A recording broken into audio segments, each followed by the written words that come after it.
Why a steady job is a bad thing if you care about your career. That's right, I'm actually suggesting a stable job is detrimental to your career, but hear me out on why.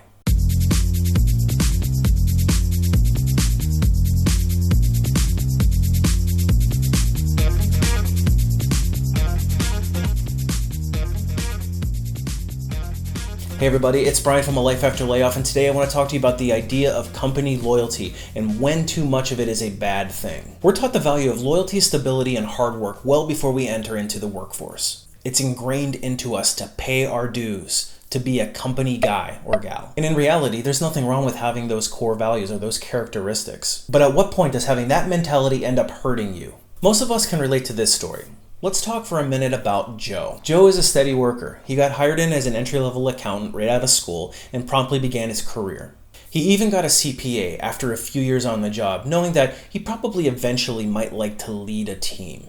His boss has given him decent, steady reviews over the past several years, and he's slowly worked his way through the salary band through a series of merit increases. He gets assigned an occasional project or two, and generally he does a pretty good job on them. Now, eventually, Joe's boss leaves the organization. Now, this is the person that hired him in. Joe secretly hopes to be considered for that role. He even goes as far as to throw his name in the ring. He goes and fills out the application and expresses formal interest in the job. Now, his organization recognizes Joe as being a good, solid worker bee, but they don't see him necessarily having the leadership potential. So they end up going outside the organization to end up backfilling the boss's position. Pretty deflated, Joe still plugs away at his job, knowing that eventually his day is gonna come. A couple more years pass. The department continues to expand. A new grad starts in an entry-level role very similar to what Joe started off at. However, this new person's only making $8,000 less than Joe. While he's pretty disgusted when he finds out, Joe justifies his compensation by the fact that he's nearly vested on his 401k.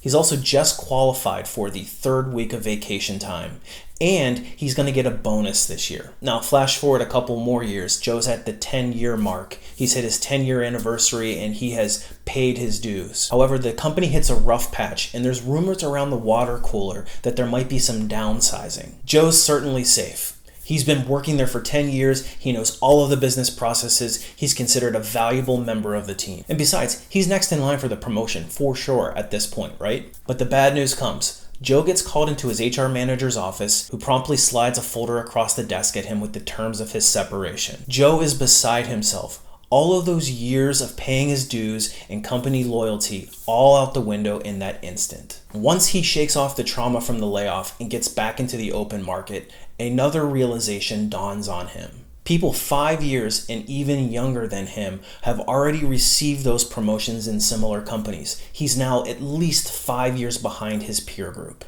He's now behind in his career and he needs to play catch up and fast. He also realizes that staying in his position for as long as he did and paying his dues for all of those years now have actually come back to hurt him. So that's the story of Joe, and this happens more than you realize. So where did Joe go wrong? Joe is what I consider to be an average candidate. He's steady, but unspectacular, yet he has all the skills to do a position. He's had some successes in his career, maybe a few minor promotions. He's also a likable guy, but he's not aggressive. He didn't go out and grab those opportunities. He simply waited around for those opportunities to come to him. He's the type of candidate that I as a recruiter see probably 95% of the time. He's exactly the kind of candidate that's going to blend into the crowd. Now, if you've watched some of my earlier videos, you'll recall that we get a lot of candidates. So when I post a position, I might get anywhere from 200 to over 1,000 applications depending on the role. Now, if you're like Joe, you're just going to blend into the crowd. You're going to be competing against hundreds of other people just like you. So let's look at another candidate. Let's flip over to Jill's story. Jill started off her career at the same time as Joe. She went into the same career path. She was also an accountant by trade. So she started off in an entry-level accounting role. When she started into her role, she knew very early on that she wanted to lead a team in finance. So she started to create a master plan. Part of that plan was knowing that she would need a CPA, so almost immediately after starting her first position, she went out and got the certification. She also knew that she was going to need some project experience and some experience leading teams. So she started creating a list of projects that she saw that she could improve in her department and presented them to her hiring manager. Her boss was really impressed. He put her on all those projects and she started getting more and more responsibility. But Jill didn't stop there. She knew she needed to get greater visibility in the company to truly get recognized. So she started networking with other departmental heads. In some cases, she even got invited into some project groups with them. Her name quickly spread around the company as somebody to know. Not long after that, she got a promotion into a team lead role with a modest salary increase and got a chance to lead people. She recognized pretty early on, though, that her boss was not going anywhere. He was what we call a lifer. He was going to be staying in the same position, and effectively he was going to be blocking her ability to move upward. While the company loved her, and she loved the company, they weren't in a position to offer her the type of role that she would need to keep her on the career path that she wanted to be on. At an industry event that she was a regular at, she happened to be talking to a group of peers at other companies that are doing similar work. She mentioned to them that she was feeling a little bit blocked in her career and was eventually going to start looking for a new role. Within a few months, somebody in her network contacted her about a position that she couldn't pass up. So after just 3 years of service, she moved into a new major corporation that was going to look amazing on her resume. She was going to get a 30% pay bump, and she was going to get the position that her boss was blocking her from. Now, this was the exact experience she needed on her continued career trajectory, so it was a no-brainer for her to take this role. So in just 3 years, Jill has passed by Joe in terms of level, experience, and compensation. So let's talk about that company loyalty a little bit deeper. So with Joe, we have a case of somebody that's been waiting around, paying his dues, and maybe getting an occasional nugget to keep him occupied, and then eventually he gets a layoff. Whereas Jill is aggressive, she knows exactly what she wants, and she's not using job stability as a reason for staying at a particular position, especially if it's not meeting her career goals. She is what I would consider to be the superstar candidate. Now, there's something to be said for loyalty because we do value loyalty as a characteristic in a person, but not to the point where it ends up hurting you and being detrimental to your career. Now, you need to ask yourself, what are your career goals? If you're new to your career, or even if you're mid-career and you don't have a clearly defined path, that's something that you need to figure out. Otherwise, you're just going to be going through a series of uninspired roles and job progressions that just don't make sense. In other words, you're going to be an average Joe. Now, if you're mid-career and you haven't found out your career goal yet, you have to consider the fact that maybe you're in the wrong career path to begin with.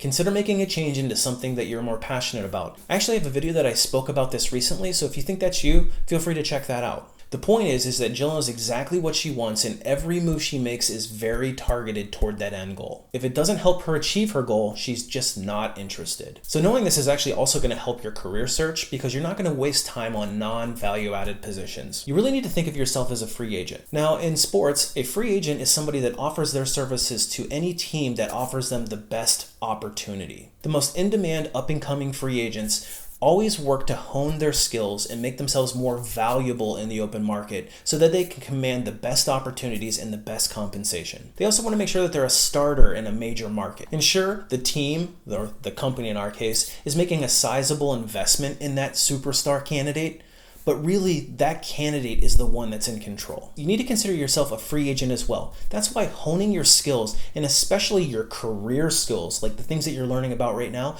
these are all the things that you'll take with you from employer to employer. Remember, you don't owe the company anything other than a fair effort for a fair pay, because you don't have an agent looking out for you. You have to make those opportunities on your own. Now, this doesn't mean that you should be hopping jobs every time you don't get an opportunity or things don't go your way. You have to learn the position and the required skills because that's a critical part of your career growth. The same could be said for developing your skills in networking and learning the company culture. So don't get too far ahead of yourself and go rushing off to tender your resignation. But if you're truly ready for the next step and you're not getting that opportunity at your current company, that's a sign that you maybe want to start thinking about updating your resume. Whereas somebody who leaves a position for a few extra bucks and doesn't really have any rhyme or reason to the type of role is going to be perceived as a job hopper. The person who leaves a role for a very calculated career progression is not going to be, especially if that's a calculated move, and recruiters will understand that. Perhaps the company that you're working for just doesn't have that type of opportunity, or maybe they don't have a mentor that's strong enough to give you the guidance that you need to help you develop to the next tier, and maybe that other company does. It's all part of your strategy. So make sure that every position that you accept has a strong and clear purpose in mind, even if it's a lateral move. Okay, let's talk salary and compensation. We obviously all are working for an income. That's the number one reason why we show up. We need to put food on our tables and we need to pay our bills. We totally get that. So a salary consideration should be a very important part of any employment decision. Make sure you add value and the income will follow. Now, it pays to stay current on salary trends in your market just to make sure that you're being paid fairly. And if you have the performance, the results, and the data to back it up, you should feel no shame in going and asking for a raise. But here's an unfortunate fact. By staying at the same company and in the same position for a long time, you're almost certainly going to lag behind the market. Because most companies adjust salaries based on an annual merit increase, and that usually comes out to anywhere between 1 to 3% per year. Whereas a promotional opportunity or moving to a new company where you get a promotion, you're looking at anywhere from a 10 to 30% bump. My hiring managers always used to have an issue with this, and it was always a struggle for me, especially with the entry-level engineering roles that I would fill. Because we'd be bringing in entry-level engineers straight out of school with barely any experience, and they'd be making within 10 grand of the senior engineers that had been in role for 10 plus years. And that's just how it works. If you stay in a position too long, the open market is going to pass you by. Unless, of course, you get some sizable raises through internal promotions. So the question is, should you stay in your steady job? Now, if you're somebody that values having a steady paycheck over career growth, there's nothing wrong with that. Keep doing what you're doing. But if you're stuck in a role that you're not properly compensated for, or you're blocked from achieving your ultimate career goals, it's something to start thinking about. Those people that are proactive and are actively going out and grabbing their opportunities are the ones that are going to be succeeding much faster in reaching their career goals. Not only that, by being a superstar candidate, you're also going to be less likely to find the unemployment line. Now, if you need help with your career switch, that's what I specialize in. I'm a corporate recruiter with over 20 years of experience hiring thousands of people into some of the world's most prestigious and well-known companies. I've got a website called lifeafterlayoff.com. I'm going to leave a link in the description below. If you have a chance, go check it out. I've got tons of free information on there on how to land your dream job, and I've got so much new content planned I can't even keep it on the page. Hey, if you found value in this video, give me a like and leave a comment below and let me know what your thoughts are on what we just talked about. Make sure you hit that subscribe button. I've got so much content planned and you don't want to miss any of it. Let's help you find that ultimate position. Till next time, guys.